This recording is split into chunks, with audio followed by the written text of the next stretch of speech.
Okay, we're going to go ahead and call the May Board of Adjustment meeting to order. I'd like to welcome everybody, and we're going to start off with our normal housekeeping items that we do.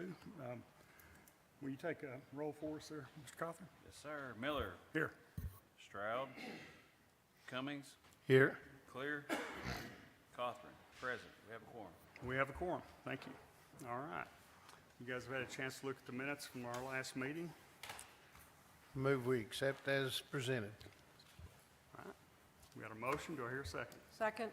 We have a motion and a second to approve the minutes from our last meeting. And all those in favor acknowledge by saying aye. Aye. Any opposed? Hearing none, the motion carried. All right. Now to the fun stuff. No old business, but all right, we have a variance from Article 5.10.32 regarding perimeter landscaping buffer located at Hobnob Road, submitted by Infra on behalf of Cherokee Nation Entertainment.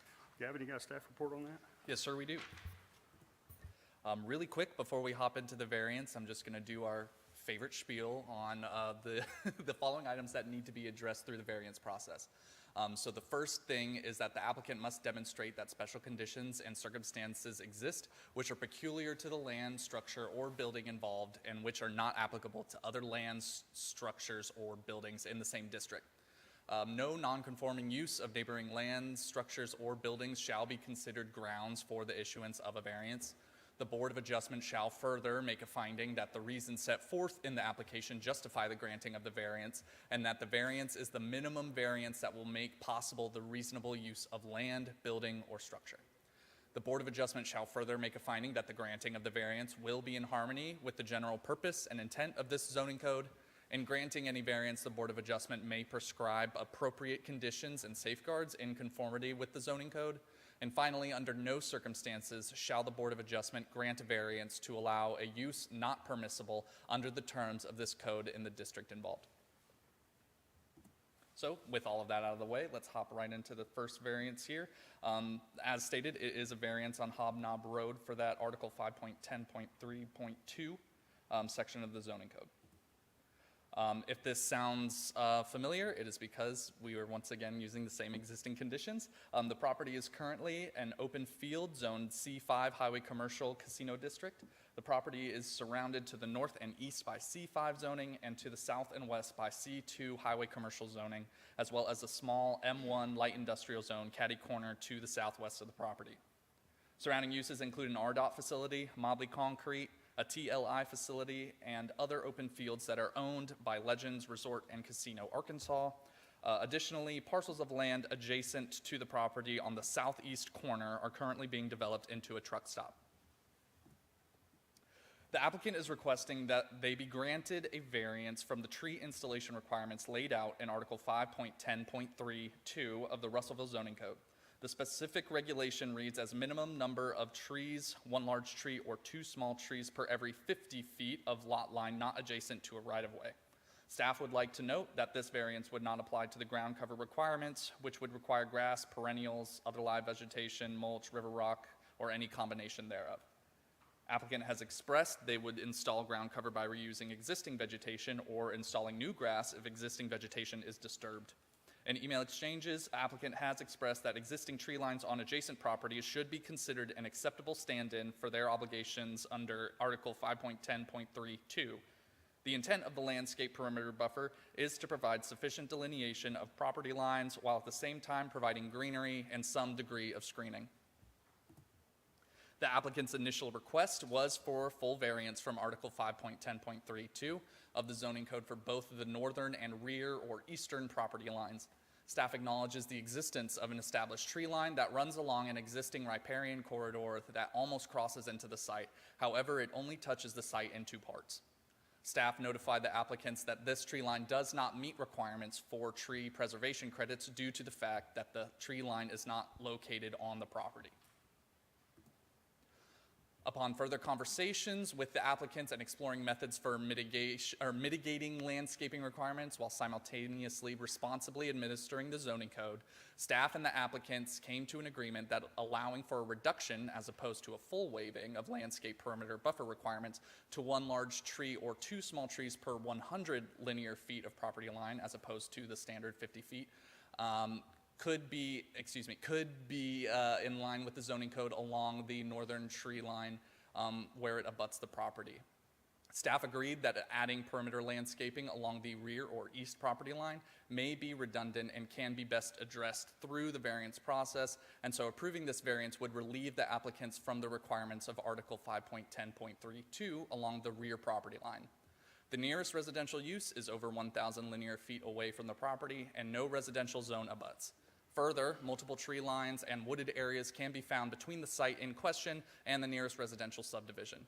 Applicants would still be required to be in full compliance with Article 5.10.32 for the southern property line.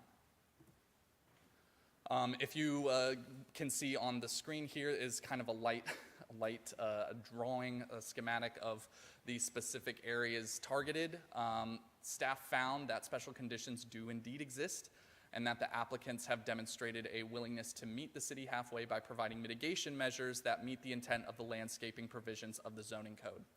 The approval of this variance will require full compliance with Article 5.10.32 along the southern property line, mitigated variance from Article 5.10.32 along the northern property line as described in the conditions, and full variance from Article 5.10.32 along the rear eastern property line. Finally, with all that said, it is staff's recommendation that the Board of Adjustment approve this variance request with the following conditions. One, that the applicant shall observe a reduced requirement of 1 large tree or 2 small trees per 100 linear feet on the northern property line where trees do not abut the site. And 2, the applicant shall observe full compliance and conformity to Article 5.10.32 on the southern property line. Based on the findings below, that the applicant has demonstrated that special conditions do exist, and the applicant has met all other variance requirements. Are there any questions for staff? Who owns the surrounding properties? It's kind of a mix. To the north, the majority is Legends Resort and Casino.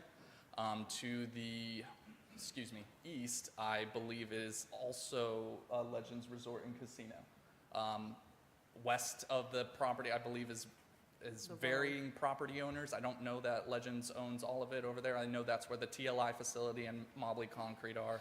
And then to the south, it's also various developments, I think, RDOT is to the south of the property, yes. So is there any requirement for them if those other trees are removed by the owners of those properties? So for the southern property line, they expressed that they would be in full compliance with the landscape perimeter buffer, so those are kind of aside. To the north, the goal with the mitigated, landscaping requirements was because if somebody came in tomorrow, if the variance was granted wholesale, if someone came in tomorrow, got a lease from Legends, and they decided to completely clear that out, they would then need to be the ones meeting the landscape requirements while the other party or the current applicant would be exempt. That's not ideal in that case. And then in the east, there's not currently an access to that back area. There is through, I believe it's McDougal Lane, which is that next over residential zone that my understanding is not looking towards developing at this time.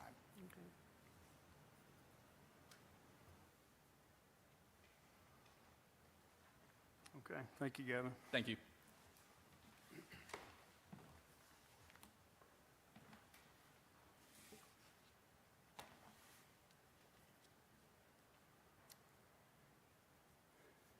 Does anybody have any questions about anything we were asked about on here?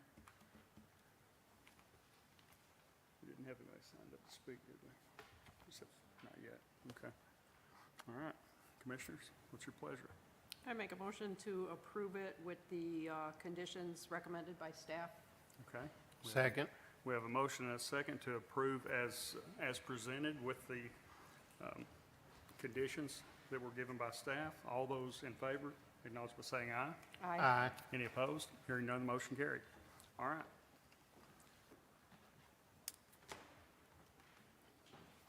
All right, the next one is, we have a variance from Article 7.8.8.b regarding pylon sign square footage and height at location at 3089 East Main Street, submitted by Surden Signs on behalf of Chick-fil-A. Victoria, you got a staff report on that? And tell me if I Yes, sir. filleted that name like I'm supposed to. Yes, sir. So this is a variance at 3089 East Main Street. So this is located within the East Main Commercial District. This is the existing location of Chick-fil-A. It is surrounded by a variety of uses, including Valley Park Center, Hardee's, Chipotle, Simmons Bank, PDQ gas station, a utility substation, as well as ConAgra. This property is currently zoned C2 Highway Commercial. Properties to the east, west, and north are all also zoned C2, and properties to the south are zoned M1 Light Industrial. This application is requesting that Chick-fil-A utilize the pylon sign regulations for properties that abut I-40 or signs that are within 300 feet of the interstate right-of-way. This property does not abut I-40, and the sign location is approximately 1,300 linear feet from the interstate right-of-way. Staff has not found that special conditions have been demonstrated for this application. The applicant has cited several conditions that I will cover in my staff report for the granting of this variance. The first being that this is along a, quote, high-traffic commercial corridor in close proximity to Interstate 40, where motorists approach at higher speeds and where the visual environment includes substantial competing signage, lighting, and roadway interchange features. The frontage of Chick-fil-A is located along East Main Street, as we know, which has a speed limit of 40 miles per hour. This is typical for most commercial corridors within Russellville and does not constitute as a special condition. Additionally, there are several businesses located at this exit, as well as other exits within Russellville, that do abide by the signage requirements despite their proximity to I-40.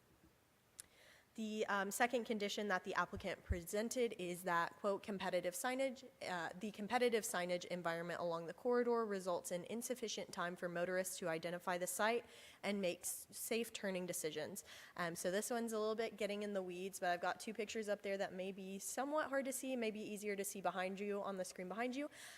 So the picture to the left is crash data from the state, from RDOT, and it is from 2020 to 2024. And then the one on the right is crash data from RPD 2025 to present. So basically, I was looking at the correlation. As many of you know, Chipotle and then Hardee's reopened at the intersection of 331 and East Main this past year, well, I guess in 2025. And there was no uptick in crashes. In fact, there have been less crashes than statistically have been going on there. So just wanted to basically use this data to show that the information gathered from the state and city illustrated that there has been no increase in accidents in this area since Chipotle opened and Hardee's reopened as far as those safe turning movements go.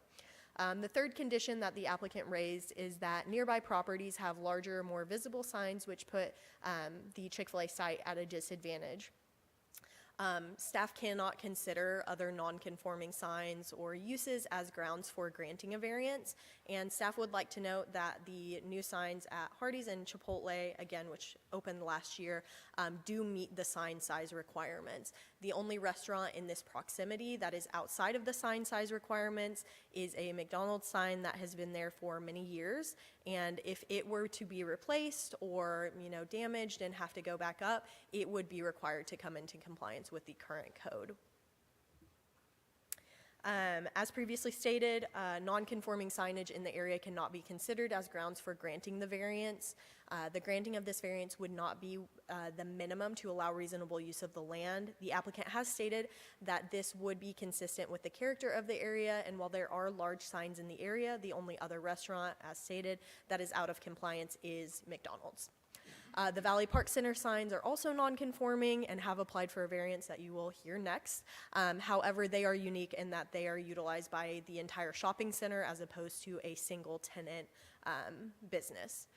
And then lastly, the granting of this variance would not be in harmony with the purpose and intent of the code, as the intent of the code is for new signage to come into compliance with zoning regulations.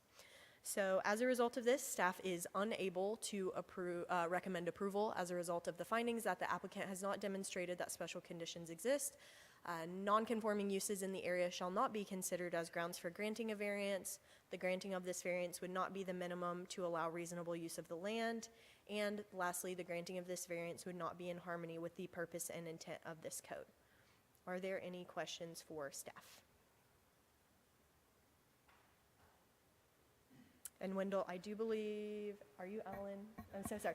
The applicant did sneak in, I think, after I grabbed the sign-in sheet, Oh, so. no, it's too late. So I did just Yeah, I want to know. Go ahead. let him have the opportunity if he Okay. wanted to say anything. No. If you would step up to the mic Yeah, and sorry. state your name for the record, please. We're on YouTube, so. Yep. Smile, you're on TV. I'm assuming that of the letter. What was your name, sir? Yeah, I'm Alan Wallace. I'm with Kierden. It's Kierden Sign Company, but Okay. everybody misspelled. Nobody pronounces it right. Yeah, I don't have anything to add other than, what the letter that was submitted by the customer. I think everything you went over pretty well covers the reasoning why they wanted it. So I don't have anything to add to that. Like I said, a big part of what they were saying was safety concerns, having time to turn in, see it and turn in or not. And just, I guess, compared to the signs around it, make sure that it was large enough that it could be seen. So, yeah, I don't have anything other to add. Okay, So- thank you. Right.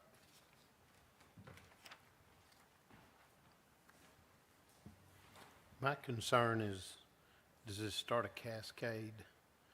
I mean, if Chick-fil-A gets a taller, bigger sign, will the other merchants along there start asking for variances as well?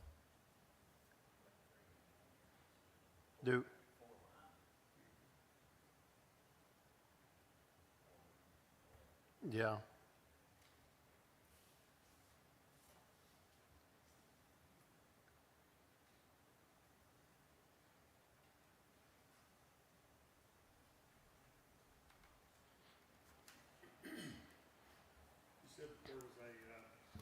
You said there was a sign at McDonald's that had been there forever, is how you said it. Can you elaborate on that a little bit? And they get grandfathered into something? Yeah, there? so they're essentially legacied in. If they, if their sign was damaged and they had to replace it, or if they just came in wanting a new sign, they would be required to come into compliance with current regulations. Right. But I mean, that sign has been there for quite a while. I can confidently say it's been there for over 6 years, because Just that's as praying long the as light I've been bulb there. doesn't go out, right? Yeah, there you go. Yes, sir. All right. Harley, did you want to speak on this one or the next one? You're not?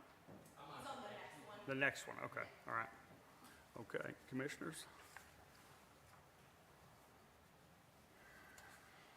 I make a motion, we deny the variance. Second. Okay, we have a motion and a second to deny this variance request. All those in favor acknowledge by saying aye. Aye. Any opposed? Hearing none, the motion carried. All right.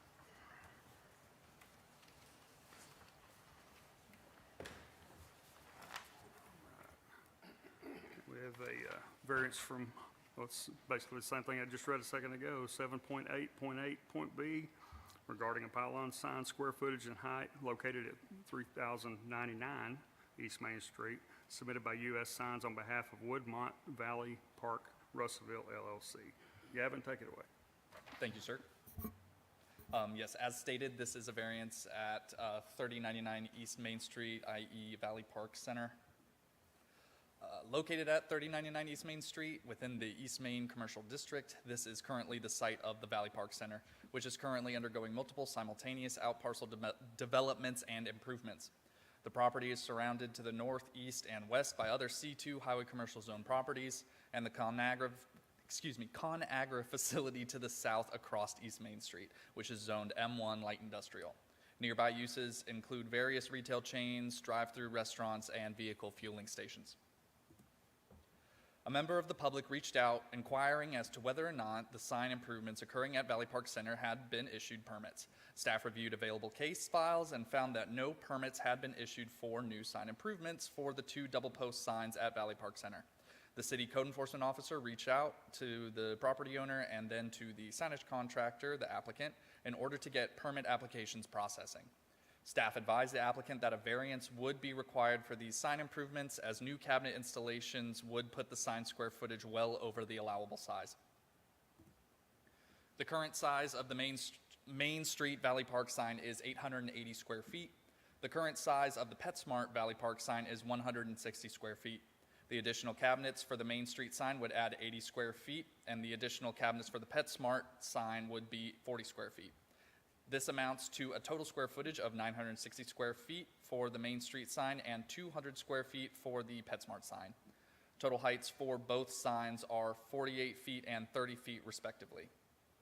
The Main Street sign will be exceeding the allowable square footage requirements by 810 square feet, and the PetSmart sign will be exceeding the allowable square footage requirements by 50 square feet.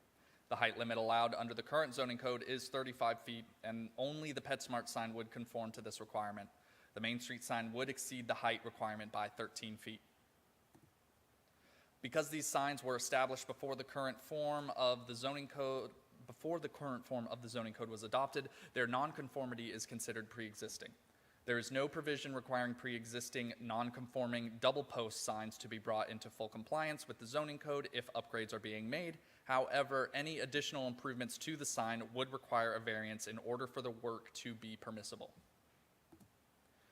Staff has found that special conditions do indeed exist. This property is unique in that it includes over 15 separate businesses on one property.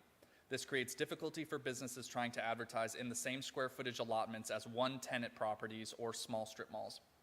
Because of the pre-existing conditions of these signs, coupled with the need for equitable advertisement opportunities for tenants at Valley Park Center, it is staff's opinion that this variance could be in line with the intent of the zoning code.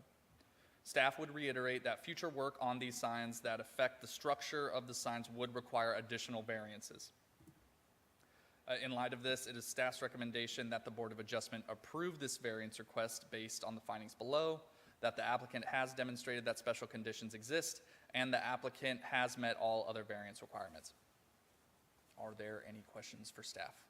I don't have a question, but I do have a comment on that, is that we probably need to, on the long range, committee, we probably need to be looking at some signs, because signs are changing all the time. So that might be something we put on the agenda next time. Staff had a similar conversation earlier today, so Okay. heard. Good deal. Harley, you got something you wanted to step up there and state your name for the record, sir?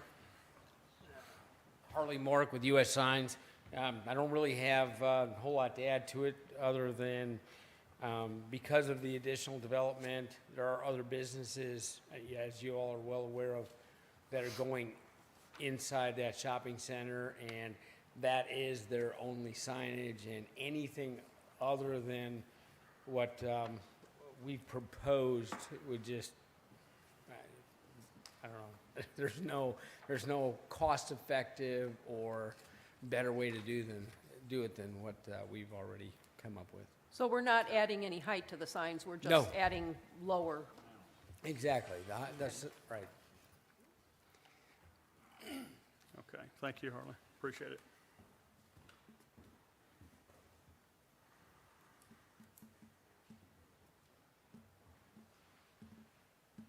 Is there anybody else that didn't sign up, but is there anybody else wanted to speak on this?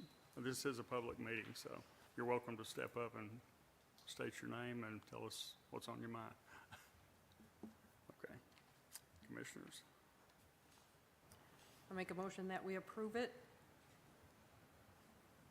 Okay, we have a motion. Do I hear a second? Second. We have a motion and a second to approve this variance request as presented. All those in favor, acknowledge by saying aye. Aye. Any opposed? Hearing none, the motion carried. All right, and if there's no other business, we're adjourned.